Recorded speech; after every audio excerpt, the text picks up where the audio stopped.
Hello, kamusta mga kagulay? Magandang araw, magandang tanghali, magandang gabi.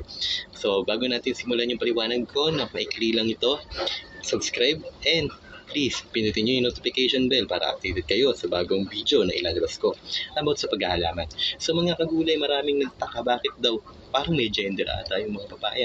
Yes po, may gender po ang papaya. Kasi po ang papaya na babae po, ang palipaliwanag ko po dito, ito po yung maliliit lang naman ng bulaklak. Hindi siya humahaba, pero nagbubunga. Yung iba po naman na lalaki, yun po yung napakahaba ng bulaklak, pero hindi nagbubunga. So mga kagulay, ano pa ang mapapansin nyo sa papaya? Ang papaya pong lalaki ay mayroong main root, pero ang papayang babae ay wala itong main root. So kung meron man itong main root na makikita, sa ilalim ng main root nito ay mayroong pang kalat na ugat. So yung po yung lalaki, yung babae. So mga kagulay, sana may natutunan kayo sa aking sinabi. This is Mr. Gulay para sa mga kagulay para sa patuloy-tuloy sa pagsibol ng ating sayang buhay.